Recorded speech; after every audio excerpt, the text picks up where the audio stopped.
we got a very good guest on the show tonight. Uh, his name is Tom Sewid. Did I say that right? Seaweed. Oh, Seaweed, okay. like squid. Okay. All right. Well, I'm just gonna let you take over, Tom. I've heard some of your stories before, and man, you've got some good stuff to throw out there, and I just want to give you the go ahead and get started. Okay, well, for everyone listening, Kelakasla, greetings in my language from my native Indian tribe from Northern Vancouver Island, British Columbia, Canada, who are called Kwakwaka'wakw.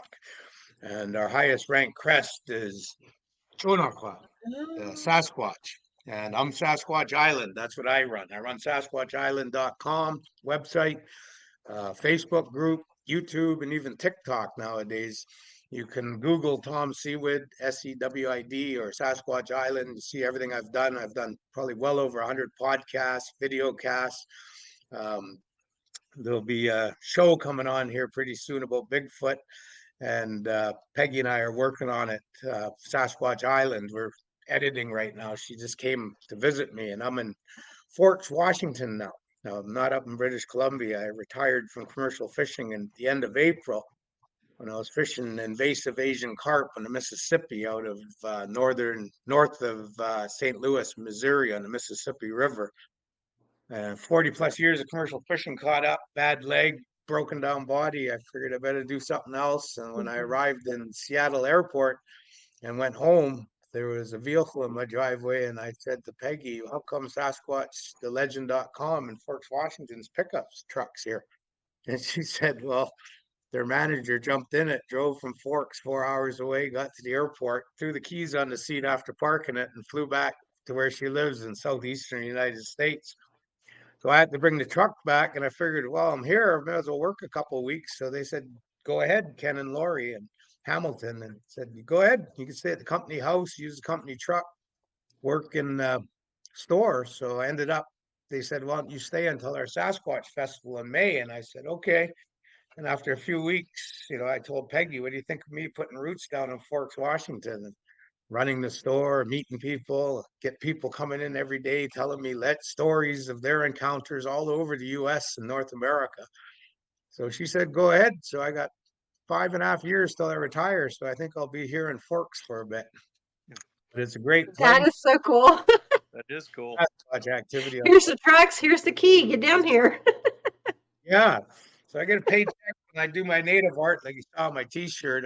We sell all of my Sasquatch designs, male and female, and other things. We got my designs on T-shirts, of course, cups, thermos mugs, shower curtains, bath mats, coasters, you name it. They got my art on it. And then I published a book called Sasquatch Island, and today I sold 6 copies at my till. Everyone's coming in, words out that Tom Sewid, the Indian Sasquatch investigator and personality on TV and conferences and things like that he's working in the store. And I get people walking in and they're like, oh my God, I get to meet you in person. I'm gonna buy one of your shirts. Can you autograph it? And it's really humbling, but it's also a lot of fun to see that I have a lot of followers. Right. That is really cool. Congratulations. Thanks. Congratulations. You can't ask Yeah. for a better semi-retirement gig for a Sasquatch investigator. No. Sorry about that. Stupid phone keeps ringing away here. I'll shut it off. Yeah, so if anyone ever comes out this way, come by Forks and definitely come visit me and come see the Love it. store. I'm doing Sasquatch investigations where I take you out. I have my 2 FLIRs, night vision equipment, 2 parabolic listening devices, a P1000 Nikon, and binoculars, trail cameras, got everything, and a truck, so I can take you out and we go investigate the famous Olympic Peninsula because it's on like Donkey Kong here. There's a lot of Sasquatch. Yeah, we've got quite a few of them here in Oklahoma. That's what I hear. What do you think the difference is between the ones that we have here and you have up north. What Well, do you I've think seen two Sasquatches just north of you in Omaha Indian Reserve in Nebraska. And they looked identical to the ones we have in the Pacific Northwest. But the only thing I found was they had hang lips, like Bubba Gump Oh. Buddy and Forrest Gump. And they had Huh. really glazed donut, sort of lethargic looks to them. So when I saw that, everything they did, like walking with their feet really coming up, their arms swaying, their head bouncing, indicative of Pacific Northwest, what I've seen Sasquatches here. But what caught me really troubled me was looking at Google Earth and seeing that all the farmers clear cut all of hardwood forest all around Omaha Indian Reserve. So Omaha Hmm. Indian Reserve is just basically a agricultural desert all around it, with the hardwood forests of black walnut and oak in the Indian Reserve. And it's an enclave for their Sitonga, what they call Sasquatch. And I've never seen so much Sasquatch activity as when I was there. I saw a pregnant female and a big male walking across a freshly planted soybean field. I would have driven in, but the night before it had rained, but I didn't know that part of the country with 97-degree weather that overnight, instead of being a mud soft field, it was hard as concrete. We could have driven right up to those two Sasquatches with the night vision flare we had, but we didn't because I thought it was soft. But just amazed me. But I really think seriously that there's so much activity in the Omaha Indian Reserve. I think they're also inbreeding, and I think that's why they have that glazed donut fetal alcohol syndrome look to them, which is Mm, troubling. It's something that shouldn't be happening. yeah. Well, Tom, one of the best stories I think that I heard from you was, or one that was really kind of unique, was the time I think you were on a boat and I think you saw a grizzly bear or something coming down by the water, and a Bigfoot showed up. Well, I saw two Sasquatches from a commercial salmon seine boat anchored out, and we lit them up in spotlight, and there was a male and a female there. That was one of my first really good encounters back in the early 90s. And I reported to Dr. John Bindernagel about that one. And, he was just amazed when he heard that, what I saw that time. And he actually would come out and investigate with me. And grizzly bears, I've seen grizzly bears in the river systems that all of a sudden they act like a young pup. They're just, they just looking over their shoulder.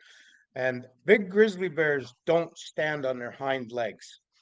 To me, I think it's number one, they're too big. They're too much arthritis in the big trophy ones. But also, I think it's characteristic of weakness. It's like a young grizzly will stand up. That's a young grizzly. They have to see over the 5 foot high grass, on their coast. But when a big grizzly stands up, which you don't see, I think the reason why is because it would be showing weakness. They're showing inferiority. And remember, male grizzlies, they're always fighting one another, not growling and bluff charging. So to see a grizzly bear, a big one, try to stand up is out of the ordinary, it breaks the pattern. But I've seen it where the grizzly bears, when they're big and they're looking over their shoulder, and then all of a sudden you get that smell. There's a Sasquatch, wind swirl. You can smell the Sasquatch. So the grizzly bear can too. And that's when I saw it almost standing up. It was breaking the pattern of everything it wanted to do or should do. And to me, it was, it shows how afraid what I thought a grizzly bear was of a Sasquatch. Yeah. Fascinating. Yeah. So I want to know how your journey began to Sasquatch Island. I want to know how that happened. What was the draw for that? Sasquatch Island is, you're standing on it. Yeah. North America. Indians Yeah. call North America Turtle Island because it looks like a turtle from space. all of Hmm. North America. I'm not going to get into that. That's UFO stuff. That's someone else's podcast. But Right. I call North America Turtle Island because every Indian tribe in every state, province, and territory, even Mexico, the indigenous people and others that aren't indigenous throughout Sasquatch Island have stories about what they see, hear, smell, footprints, videos, pictures, even though a lot are blurry. But so North America is overrun with Sasquatches. You know, people ask me like in the store, I just get to roll my eyes and shake my head. You mean there's more than one? You like, come on now. How could a Sasquatch get from Alaska down to Florida to be called a skunk ape and over into the Midwest to be called Momo or Grassman and over to the Pacific Northwest to be called Bigfoot or Sasquatch? No, there's more than one. You take the Olympic Peninsula, for example, and you take each salmon river, roughly 17 to just over 20, and you factor, like we do in Vancouver Island with the Indian tribes, we factor in roughly for a small to medium river, 4 Sasquatches. A big river like the Hoh River here on the peninsula, 8 Sasquatches. You add those numbers up over the amount of rivers you have in the Olympic Peninsula, and you're looking at a population of Sasquatch from 168 to just over 200. And then people go, well, how come we don't see them? Well, because they hate us, despise us, loathe us, fear us. What good do we hairless bipedals have to give to them? Absolutely nothing. We clear cut their homelands. We frack and mine and strip mine their homelands. We harvest all the salmon and steelhead in the river systems that they've fed on for thousands of years. Kind of sounds like us Indians. You know, it's just like, oh, I remember when. You know, I'm pretty much got out of commercial fishing because of health, but also because I wasn't making money. You can't live on $2,000 or $3,000 over a 5 month period because that's all the fish you got. Where back in the day we used to make, 10, 20, 30, 40, even $60,000 in the summer. But those days are gone. It's in British Columbia because we've eradicated all the fish.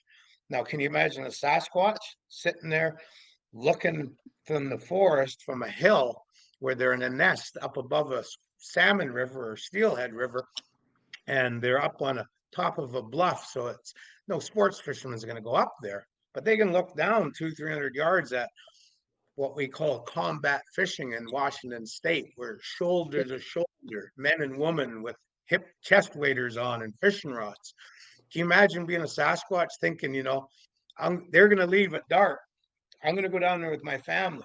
I remember 30, 40 years ago when it was just solid salmon or steelhead in that river. Now it's depleted. And this is the main reason. All these sports fishermen, not to mention the gill net, the seine boats, the sports fishermen, the sea overpopulation of seals and sea lions, because we humans don't want to harvest them and our laws don't allow us in 2 countries. And we have our salmon and steelhead and trout populations crashing here throughout the Pacific Northwest, to California, Oregon, Washington State, British Columbia, and even Southeast Alaska is suffering one of their worst pink salmon returns ever this year.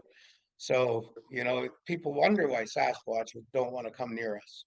And I can reflect on the times when, the Canadian IRS sent me a massive bill because of a corrupt bookkeeper I had, and I owed a lot of income tax.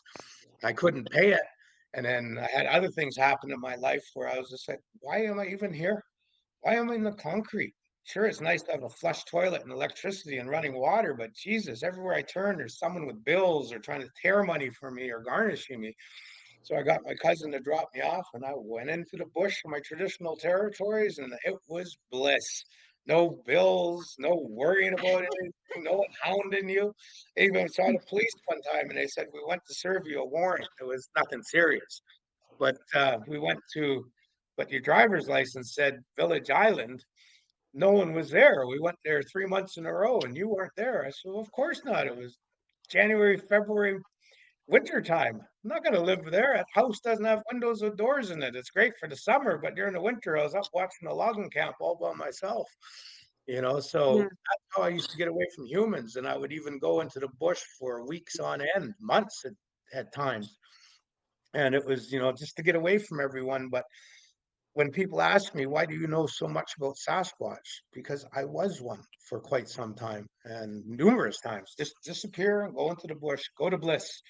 And I remember times doing like a Sasquatch and pulling a branch down and looking because I heard a helicopter land, and I came down the mountain a little bit, maybe 500 feet or so elevation, and I could smell the coffee that they were pouring from their thermoses, the forestry work crew. I could smell their sandwiches because my nose was so dialed into bush life and living. Yeah. And I was watching one guy smoking a cigarette, and I'd been out for weeks, and I'm a smoker. And as much as I wanted the coffee, the cigarette, and the sandwich, I just let the branch go up, turn, and walk uphill again. I didn't want anything to do with a filthy, rotten, arrogant, ignorant, hairless human. They just didn't, it didn't equate to me.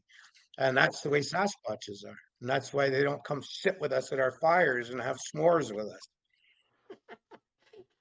I do think they did at one time, though, way back.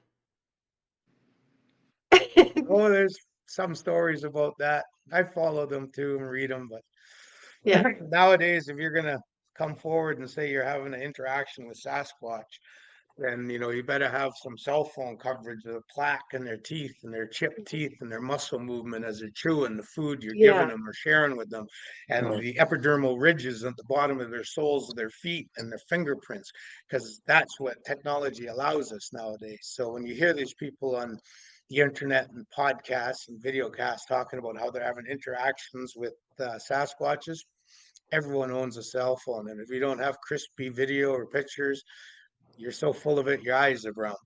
Right. That's the Yeah. way I look at it. Yeah. So, how long were you out in the bush? God, I didn't keep track, but one time I was gone probably close to 200 days.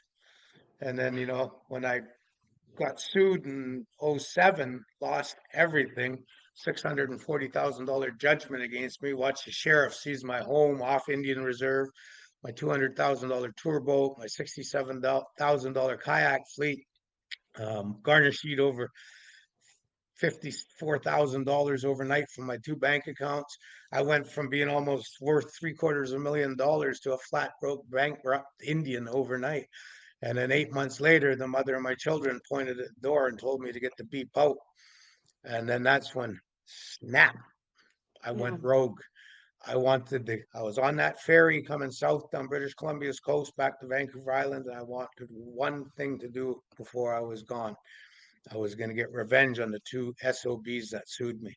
But when I pulled into Campbell River, there was a hotel that the Christian manager used to put quotes on the display board. And when I pulled into Campbell River on eastern Vancouver Island to store my stuff and go do what I had to do, the quote on the hotel board was, "Success is not defined on how high you reach. It's how high you bounce when you hit rock bottom." So with $11 in my pocket and my worldly bush possessions in my Jeep Cherokee, I made a choice. Those two SOBs will continue to live, and I'm going to bounce. And I've been bouncing ever since, but I understand what it's like for a Sasquatch that's clan leader, has his mate, children. He's the commander. He runs it all. But Ikegekame, the creator God, has a code book, and it says that in the animal kingdom, a head clan leader, head of the pack, will ultimately be ousted by a younger, stronger male. And then that male will take on the clan leadership, pack leadership, and have the mate and be the only one to mate, like a wolf pack and so forth. Bears, they got to fight. And it's only the big dominant one who gets to mate with all the females in that river system. So I know what it's like for a Sasquatch when they get ousted. They can stay at the fringe of the clan and eat the scraps, but they have no status now. They're right at the bottom. Yeah. And now some of them do like I did. They snap and they go postal. They get bigger, they get more aggressive, and then they become to like beans, eating human beings. And those are our rogues. Those are what David Pilates, my friend, is making you know, good name for himself with his Missing 411 series and movies and books. I met him on the Alaska Bigfoot cruise last year. Well, it's the second time I met him, but anyway, I can understand where he's getting his information from. There's thousands of people missing throughout Sasquatch Island. And I firmly believe, a lot of them are from natural causes, but there's a good percentage that have been taken out by rogues, big Sasquatches that have gone postal or just like the taste of humans. And you got to remember, humans are the dumbest, easiest animal on the planet to harvest. You just go out there and listen for the stupid bear bells, and you got mealtime. Right. What do you want people to know about Sasquatch Island? What is the main takeaway? The best thing is, my role is to be the educator, the teacher. Uh, the bush knowledge I have, the knowledge I have as a Kwakwaka'wakw Cree First Nation Indian, and interacting with other tribes and hearing from them. Tom, tell them, please don't ever think of harming or hunting or disrespecting a Sasquatch. And we don't want people coming on our Indian reserve because they're just going to end up wanting to shoot them anyway. And we don't want that, because the Indian tribes have always been in balance and harmony with our Sasquatches. We've shared our territories, their territories, since the dawn of our creations. So up in Canada, I helped when they were developing the guidelines for whale watch companies, grizzly bear tour companies, to recommend to the government recommendations for regulation, which came about being where you can't get within 300 yards or meters of an orca pod or any other type of cetacean, marine whale, dolphin, porpoise. You're not allowed to cut in front of them when they're moving. You're not allowed to parallel them as they're moving. If they come close to you, you got to shut your motors down and so forth.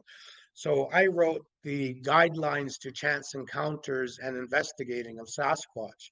And anyone can get it. They just got to email me and go to sasquatchisland.com and click the email and email me a request for the copies, and I'll give it to you. Because mark my words, once I publish that, you're gonna have to pay for it.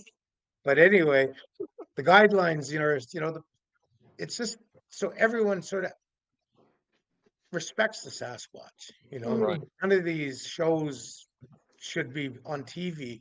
And I'm even writing networks and telling them, these shows and these people that want to produce shows about the killing of Bigfoot or these monsters up in the mountains, you know, quit airing them. Why Yeah. are you doing that? It's so wrong to condone the murdering of another human component of North America, because I firmly believe that when Sasquatches are confirmed to exist, and that's why the governments don't want us to know about them. United States will have their third indigenous recognized tribes next to the North American Indians, the Métis, then it will be the Sasquatches, the other tribe. In Canada, we've already recognized what you people call Cherokee in the US, the mixed bloods. We have three recognized tribes already. We have the First Nations Indians, the Inuit up north, and the Métis. And Sasquatch, Bigfoot will be our fourth indigenous tribe. And the tribes right now in Canada and the US, we cost as indigenous people, the government's billions of dollars each year. And can you imagine what it's going to be like when the conclusive proof the existence of Sasquatch is confirmed? Well, there goes logging, fracking, Mm-hmm. mining, urban sprawl, pipeline development, railway development, logging development. And when a rancher with thousands of acres wants to cut down trees to grow more alfalfa, he's going to have to do a Sasquatch environmental survey, which is going to cost him hundreds of thousands of dollars and probably get held up for decades in red tape and never get approved. And he'll never fall that timber on his private property for alfalfa. So that's the negative ramifications of the recognition of the existence of Sasquatch. And this is why the government says we've been hearing leak out from time to time are machine gunning them out of helicopters deep in the forest. And we wonder why we're seeing an increase of urban edge Sasquatches. Well, in some areas, I believe the Sasquatches are afraid to live far out and deep because they're being hunted. And people said, no, that can't be, Tom. Well, why do you think the Gatling gun was invented? It was to mow down the Indians so they can make farms and cities. And then eventually they couldn't do it. So they made Indian reserves and shoved us in there, but still logged it and farmed it and drilled oil for it. So know your history so you're never destined to repeat its failures. And that's one reason why they're keeping the lid on the Sasquatch. Right. Yeah. Do you have anything, Chuck? Um, I'm trying to think. I agree with you, Tom, about all this because you know, um, it's it's pretty sad that a lot of people think that they need to go out and shoot one for some reason. I don't understand that. Yeah. Well, you got to look at what Cliff Barrickman, I don't know the names of the other owners of Sasquatch curio shops and museums throughout Sasquatch Island, but I've been to one up by Everett in Washington State. I've been to Cliff's. I'd like to see the one in California, and I think it's Oklahoma, and they're all over the place now. They're popping up like dandelions in the spring. And here I am, one of the well-known investigators of Sasquatch and someone with a lot of experience with them, managing SasquatchLegend.com and Forks and online with SasquatchLegend.com. And it's becoming an industry. Like I'm seeing probably 500 people a day come through the store. Like Wow. today, Saturday was really busy. And, you know, I'm not going to get into what our sales are, but they're huge.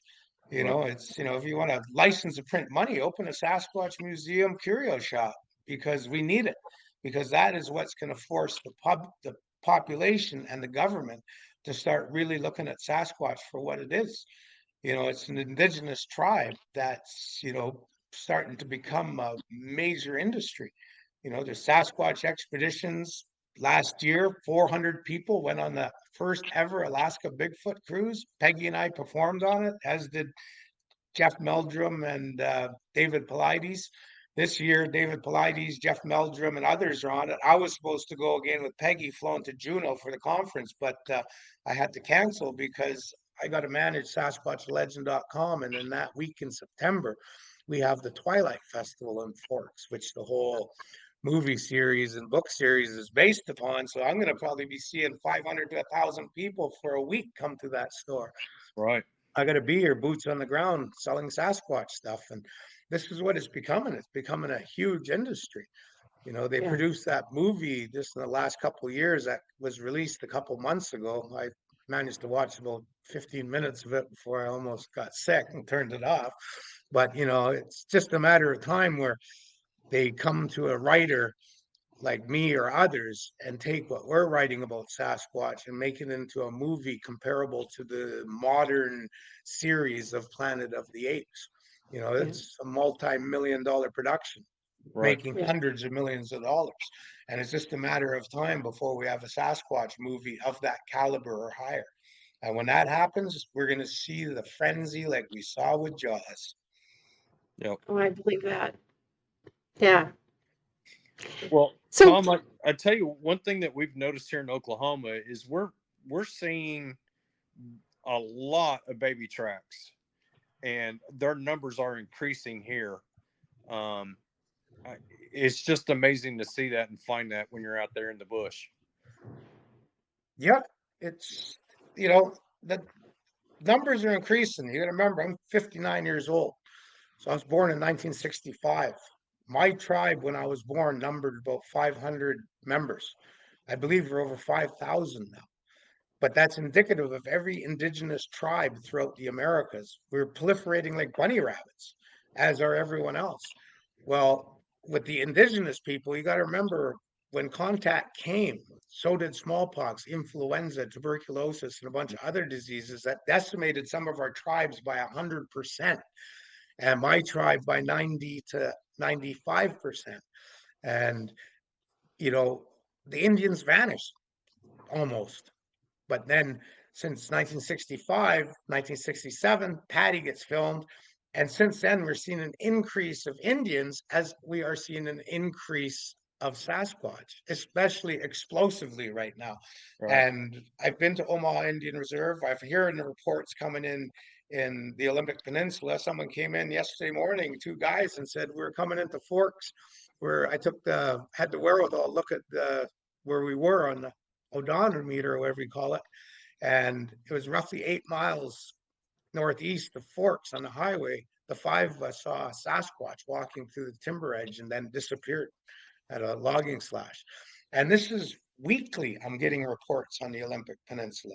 And it's like that, Oklahoma, I'm hearing it and as well, that gentleman who does that United States Sasquatch map, it's just blowing up. It My is. Yeah. friend, Kerry Kilmurray Clausen in Vancouver Island, when you go to SasquatchIsland.com on our homepage, you'll see my Vancouver Island Sasquatch map with icons that are interactive bubbles that open up when you click it of Vancouver Island. And there's a Canadian map there.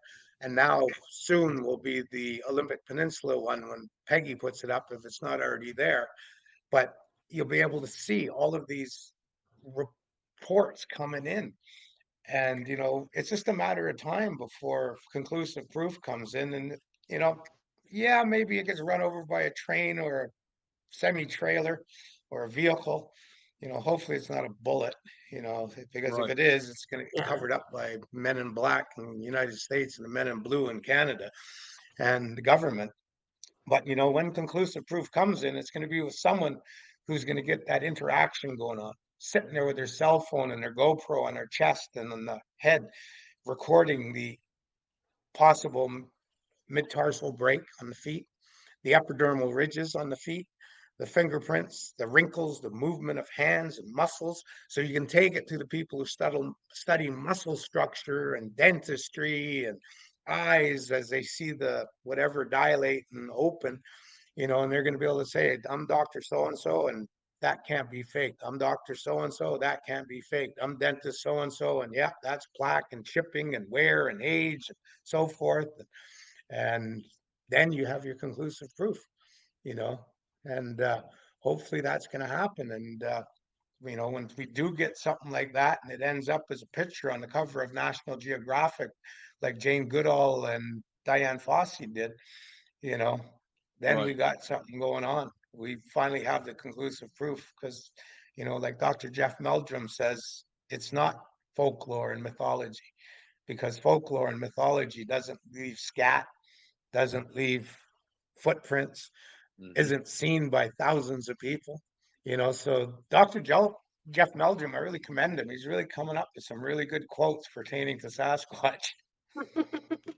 Do you think the go to people that do all the rules and all that kind of stuff, do you think they will ever admit that there's Bigfoot out there? Because a lot of people, especially the ones that are the elites, they don't even want to talk about it. They don't want to discuss it or nothing. Do you think that'll ever turn around?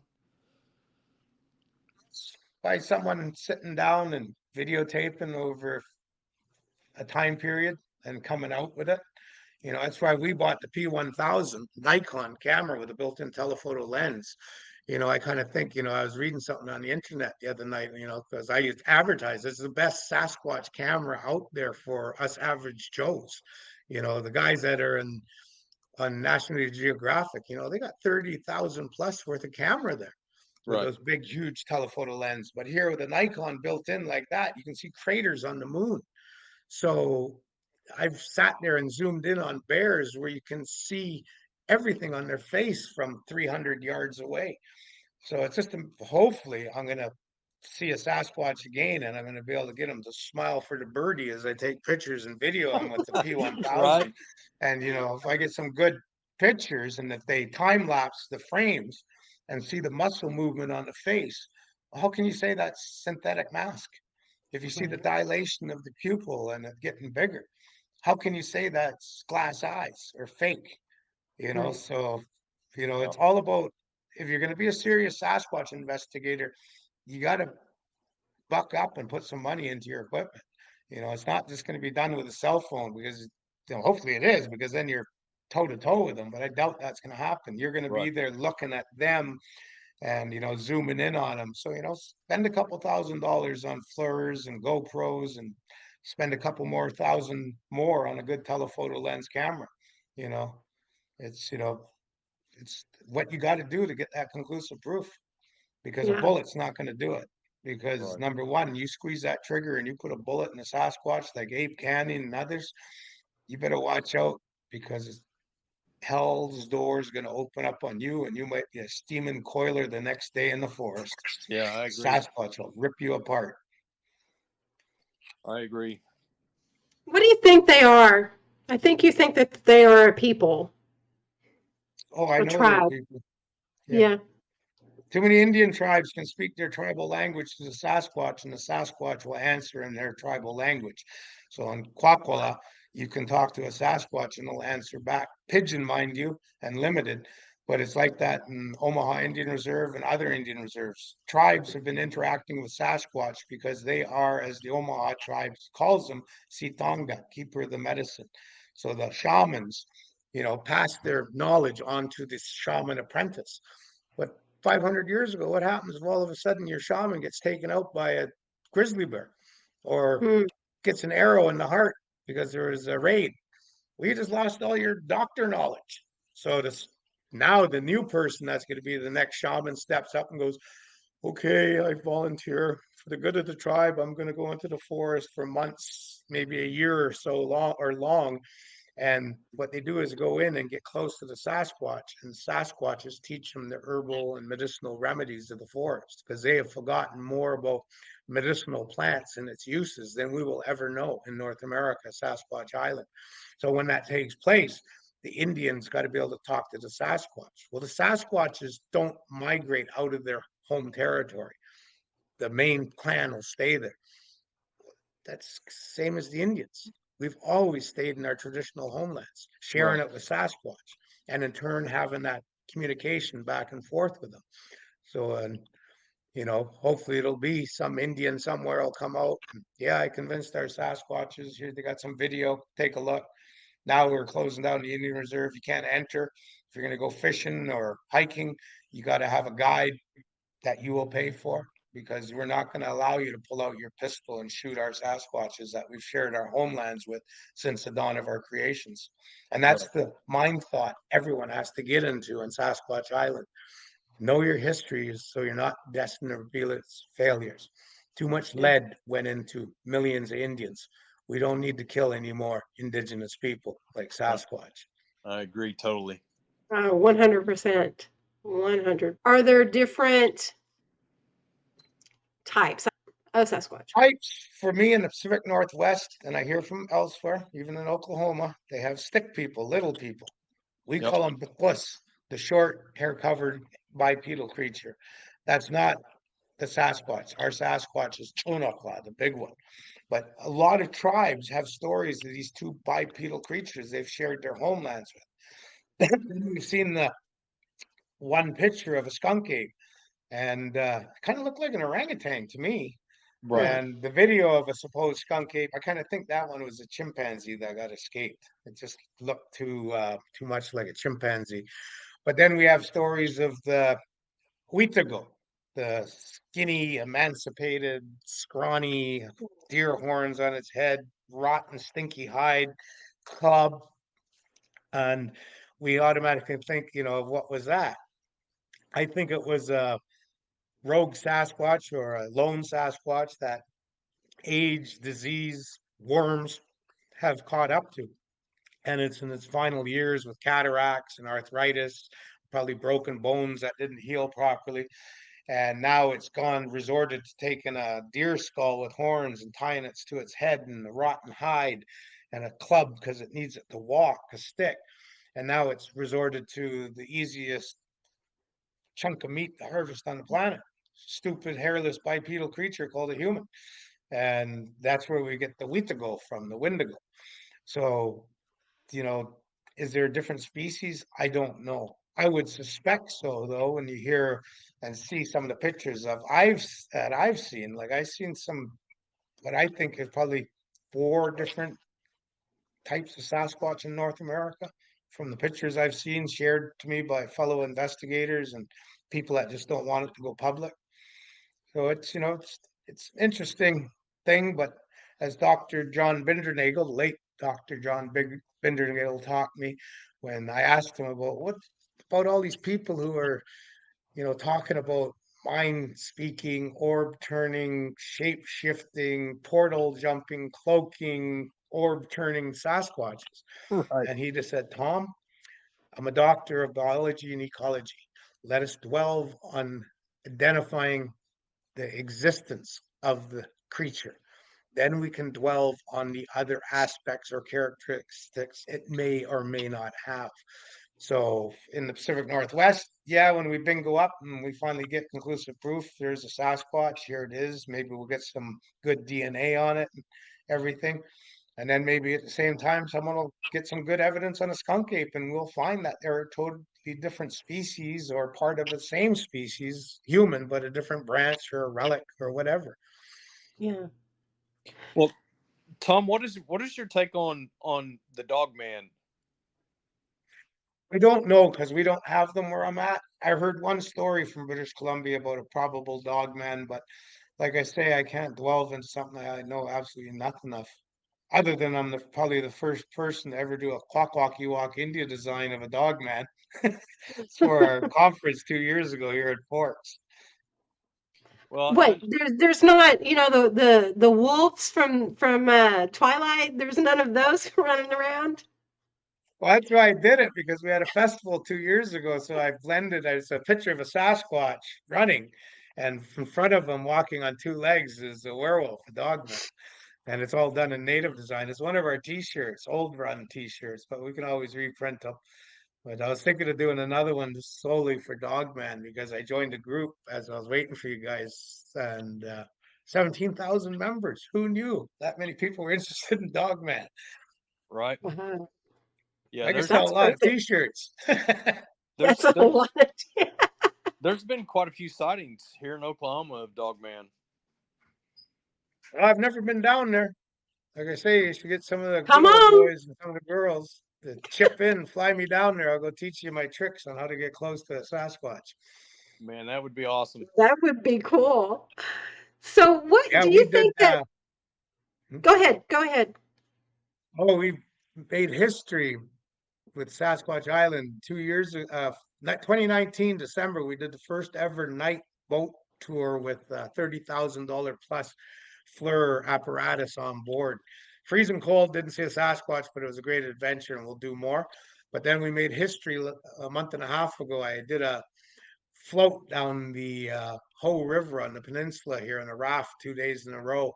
We found 5 tree structures and a jump zone where they're using rocks to kill deer or elk that are coming down to the river on this game trail. And pretty soon we're going to set history because on a full moon, we're going to float the bottom portion of the whole river 3.5, 4 hours at night with FLIR and parabolic listening devices. And it's a Wow. low, slow flowing river. So probably going to bingo something.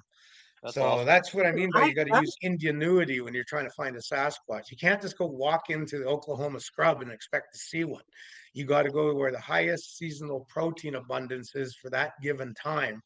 You have to go there and you have to go to an area that's open. So maybe it's the edge of a cattle field or a place where a farmer is dropping all of his cattle, dead calves and offal off a cliff or dropping at the edge of his property where it's a feeding station for everything that's going to be in the area, coyotes and birds and Sasquatch. So you really got to think out of the box if you want to get close to a Sasquatch and get a picture of them. It's something we've been doing quite a bit. We've got video and about 30 seconds of video in daytime of a Tonga Sasquatch in Omaha Indian Reserve. We have a trail camera of mine that got knocked off a stump because I don't use the nylon straps because it breaks pattern. Trees have cracks that go vertical.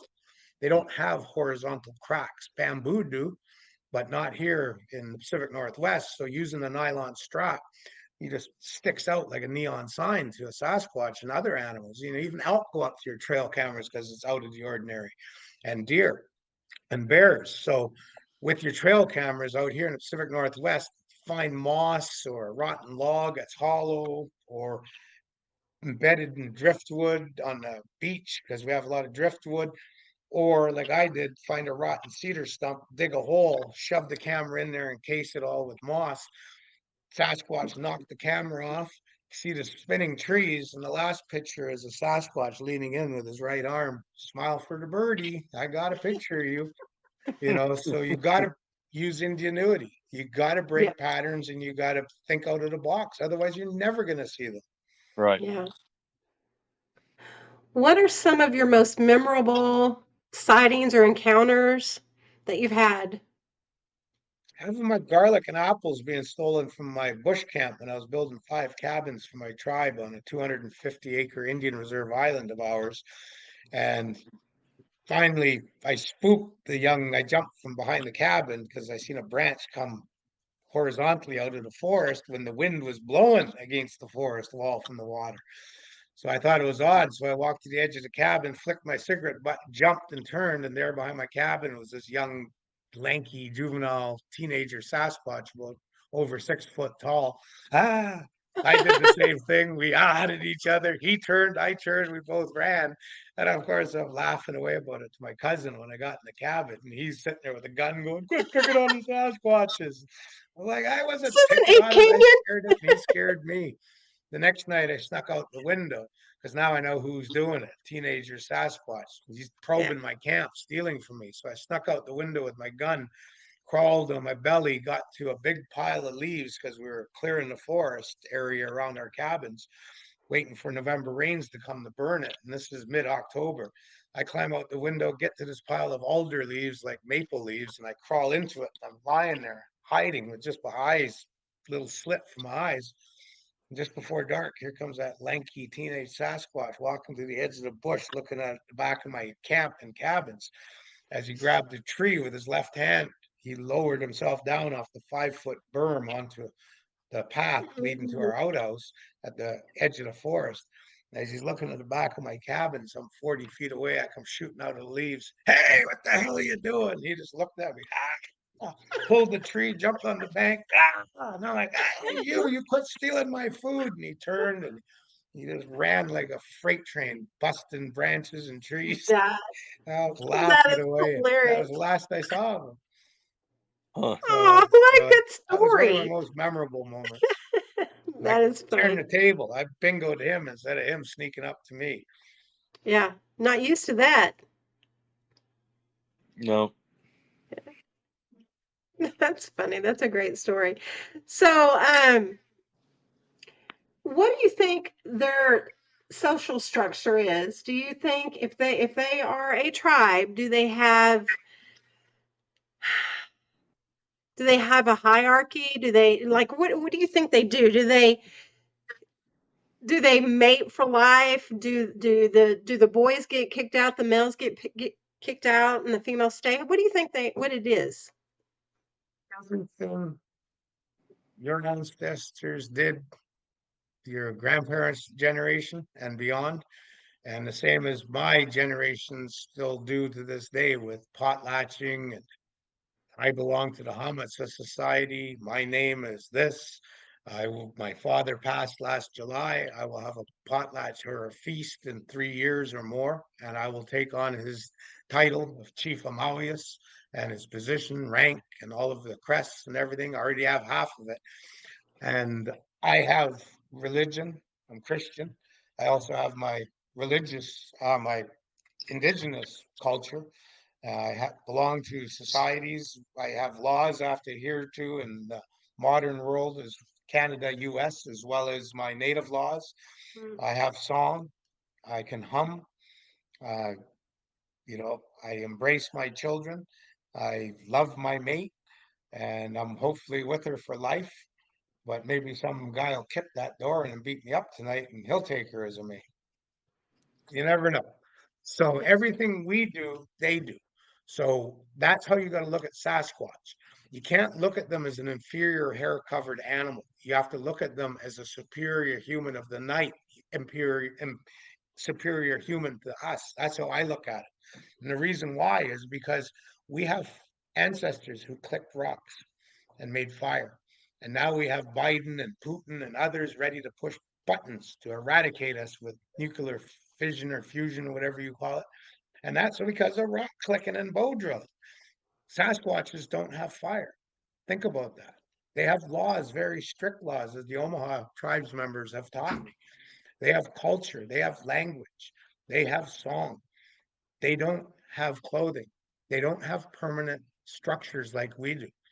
So when you look at them, and we look at the YouTube clip of the husband and wife with the low light video camera with their two dogs sitting in a pontoon boat on a trailer behind their broken down truck in the forest at night, and they record mass vocalizations. What that was a powwow potlatch, or as the non-Indian ancestors did for the people who came to North America, rendezvous. You have to have rendezvous, potlatch, powwow. That's why we go to the nightclubs. You got to spread your seeds so we build a better species. That's God's law, the creator. So when you hear the mass vocalizations of Sasquatches, that's them posturing like grizzly bears and black bears, roaring at one another. And all of a sudden, the weaker ones go, okay, I'm out of here, because they know better than to go clash and fight with that 1,200-pound grizzly bear. And he's only a 475-pounder. He'll get killed. He'll become a coiling steamer on the side of the trail the next day. He'll be eaten. So Sasquatches vocalize in mass because they're like a bunch of drunk commercial fishermen going to port in a weekend for the first weekend way up in northern British Columbia, like I used to this time of the year. Hey, Johnny, how you doing? Doing good. And all of a sudden, what are you doing, Thomas? And all of a sudden, someone looks at me. You're Thomas. I remember you. You beat me up 3 years ago. Settle down, or I'll take you out back and beat you up again. And the next, he sits down, and his buddies go, "What's wrong? Aren't you gonna lip back at him?" "No, you already kicked my ass. I ain't gonna get it kicked again." Kind of, I'm high on that girl over there. I got better things to do than get beat up by Tommy again. So that's what vocalization and posturing of vocalization is all about. It's better to do that and bluff them out or force them out by being tougher than them and being able to screw their mind better than they can back at you. So you don't go to blows. So Yeah. with Sasquatch, please tell me, of all the people out there, especially the listeners, how many reports do we have of mass warfare between Sasquatch to Sasquatch? We don't. Yeah. Very Nothing. interesting subject. And if they are humans, then they are a superior human than what we are as a human. We're just hairless bipedal. They're hairy bipedal, just bigger. Nocturnal vision, which they retain because our ancestors probably had it back in the day when we were dragging our knuckles and were hairy, if you believe in evolution over creation. And then they retain the ability to excrete from their armpit glands. So you get that rotten Sasquatch stance. Well, we can work hard and not shower and get body odor, BO. Well, that's a remnant from when we had armpit glands that excreted. Oh, you believe in evolution? Well, maybe we evolved from the Sasquatch. So what is the Sasquatch? The superior human, humans of the night. They had to become the humans of the night because we're such arrogant, hateful, murdering, psychotic killers. Because when we saw the Sasquatch at daytime on our shellfish beach at low tide, or our berry patch, or our deer hunting ground, or our elk hunting ground, we hairless bipedals had fire, bows and arrows, atolls, clubs, mass. We killed the Sasquatches. We have petroglyphs depicting this. Our hairless ancestors doing exactly that with their weapons. So that's why they probably, or already were, or evolved even more to become the humans of the night. While we sleep, they live, harvest, and hunt. And that's how I look at Sasquatch, a whole different way than any other hairless bipedal, because I have been a Sasquatch living out in the bush and walking where they walk and hating humans as they do. That's why a lot of the sightings, or not sightings, but a lot of the things that happen are sometimes between 2 and 3 o'clock in the morning. Exactly. Makes a lot of sense. Yeah. Well, we're REM sleeping and farting in bed. They're living, harvesting and hunting, Right. digging through our greenhouses, our compost boxes, our fruit and veg in the backyard, our freezer in the shed full of all of our game and fish we harvested. They're being polite though. The bear will open a freezer lid and he'll eat everything and leave food all over the place, thawing out and nibbled on and so forth. Sasquatch will go and just take one or two. Respect. And that's something we hairless bipedals got to learn more about. Respect. Because we're losing our path, our way in life. I agree. I do too. Well, Tom, what is the biggest one that you've ever come across? Probably 8.5. I did measure one time because I seen it looking at me and it grimaced at me from behind my cookhouse when it chased us out of my sea kayak camp in 2006. I had the wherewithal to look as it stood in the V of the cedar trees, the evergreens. Behind it was a hardwood silverish bark alder tree, and it had a fork on it that was right above its head behind it. And I had the wherewithal to look at that. So the next day when we went in, we tape measured, and that one was 7'4", and his feet were about 17 inches. So it's it's. I hear the stories of 9.5 footers, and I think that's about as big as I would go. Anything bigger than that, 9 foot grizzly bear leaves a lot of track. But Right. it's amazing how, if you know how to track and you're tracking a grizzly bear, 1,000 pounder, 1,100 pounder, you'll also see the grass pushed off to the side, the leaves twisted, turned, the broken little twigs, the fresh snaps or dry branches that are maybe that long. A grizzly bear, 1,000 pounds, is a big animal. It leaves not just tracks, it leaves big evidence of its movement through the forest. So a 9.5+ foot Sasquatch got to be 1,200 pounds plus. I think Yeah. they'd be leaving a little bit more evidence of their existence. So when I hear these stories of 9'6", 12 foot, 11 foot, 14, even 16 in one case, and I even read some BS about 24 feet one time, I just shake my head and go, no, because it's like a bear. Being a hunting guide for over 20 years, I'd have clients, oh, look at that trophy. Get the gun down. Look at the amount of daylight under that flattish belly. Look at the lanky long legs. Look at the Mickey Mouse ears. Look at the spiky hair. That's a cup. Mom's probably around the corner. No, it's got to be 500 pounds. He's lucky to be 90 pounds. Right. Keep that gun down. You're not allowed to level a gun until I give permission. I'm your guide, or I'll take your bolt away and you're done. And so your mind plays tricks with you when you see the size of an animal.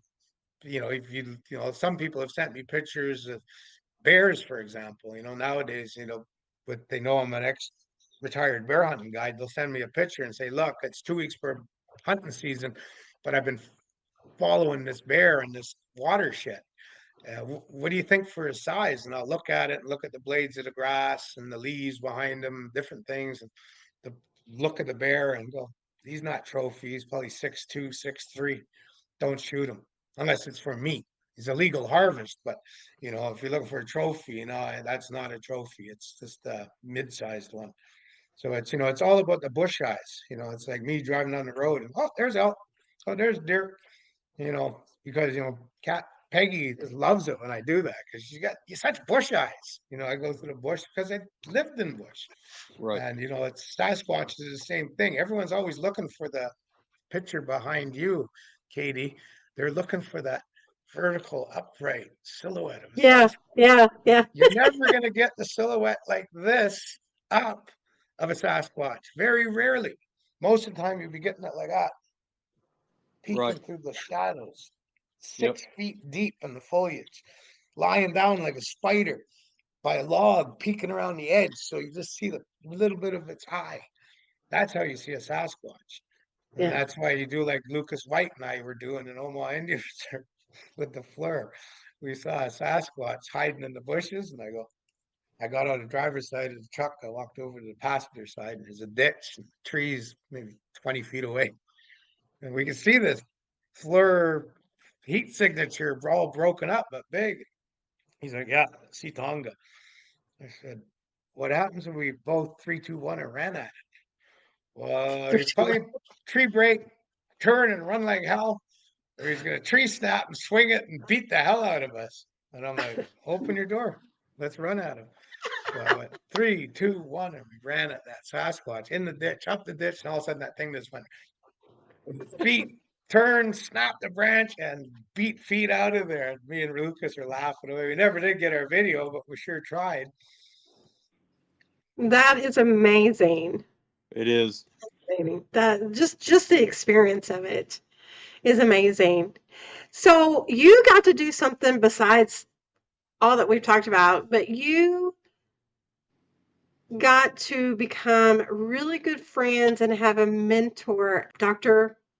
Bindernagel. Yeah. I want to know if there's anything that you haven't shared with us about him that he taught you that you would want to share with us. Maybe some little bullet points. Because not everybody gets that experience. He taught me, as I'm suffering with now, use your plugs if you use guns.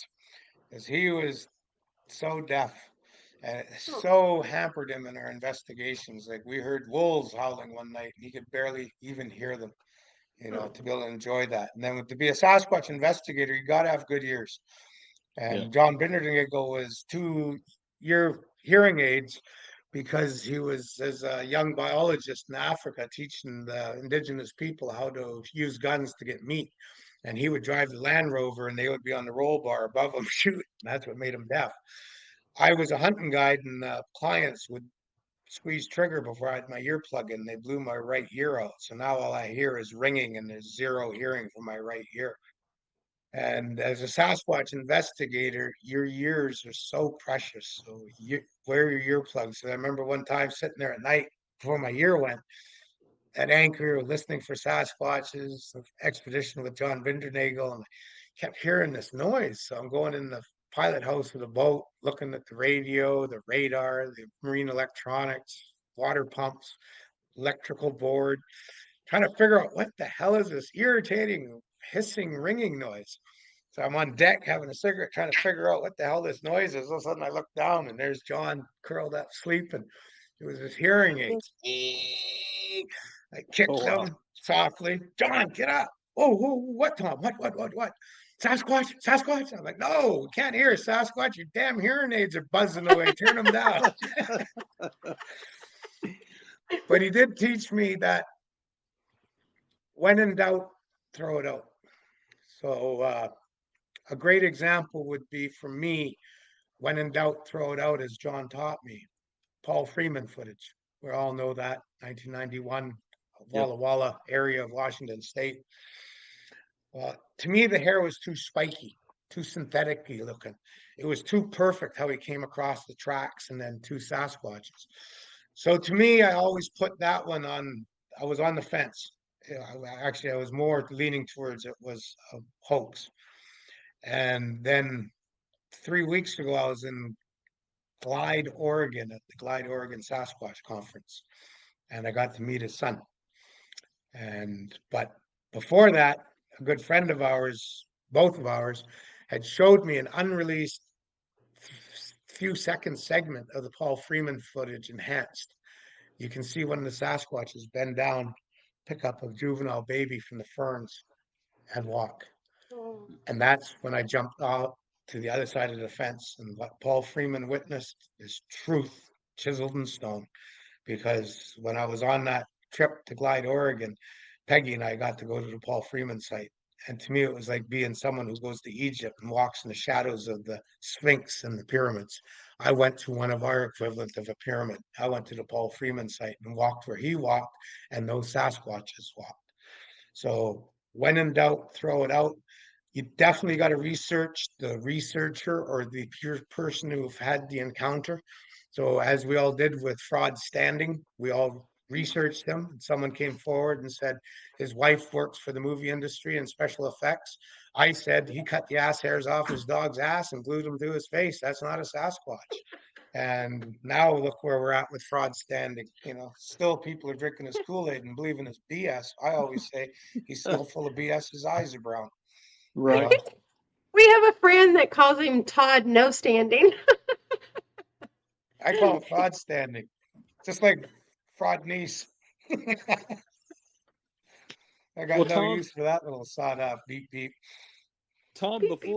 before we let you go, I'd like for you to put out your Yeah. the store and where people can get to your store and possibly get some goodies from you. Can you put that out there for us? Sure. I work for SasquatchTheLegend.com in Forks, Washington. We have a store and I manage it. And we have a website, SasquatchLegend.com. We do what we call dailies. I look at the email in the morning after I do my startup, and I got to go pick out your piece from the floor, fold it, package it, label it, bring it to the post office, and ship it to you. And if you want, I'll even put up the tripod and videotape me doing your daily order of a t-shirt or whatever. The online website is massive with all of our stuff. And then I run Sasquatch Island, which is a website, sasquatchisland.com, has my expeditions, my native art gallery page, uh, things we do for conferences. So we go to conferences where Peggy and I go there, and she does my family's regalia of masks and fur regalia outfit. And we go on stage and perform the indigenous cultural component incorporated into our stage show, as well as my encounters, beliefs, and perspectives. We have a lot of fun. It's entertaining. I've been on stage for decades, so you're definitely going to be enthralled, mesmerized, entertained, and laugh and clap. And it's a lot of fun. And then like I say, with the expeditions, come to Fort Washington. I'll gladly take you out somewhere.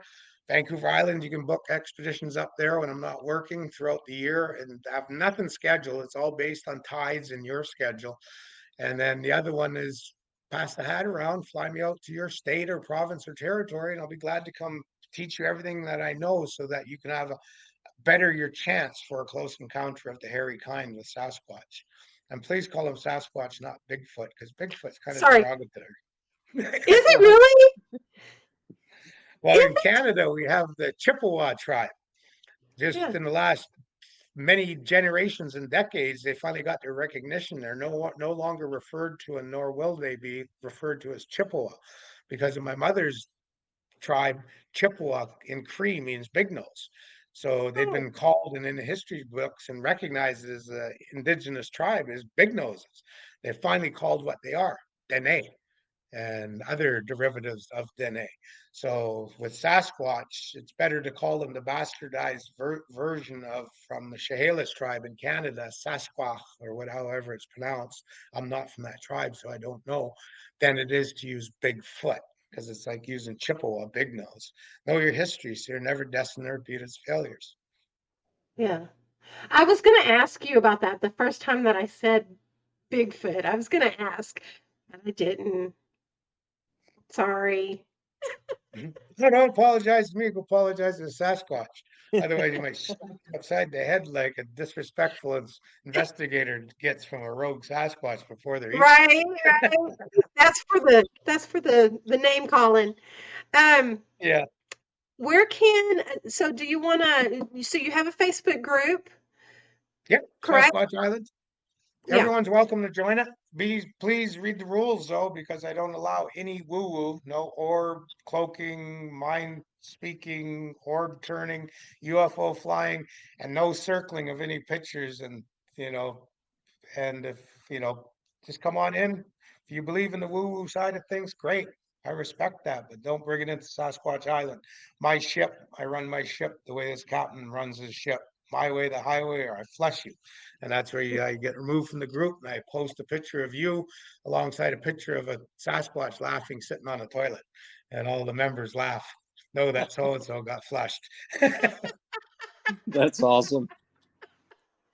That is funny. Hey, we thank you so much for all of your vast knowledge.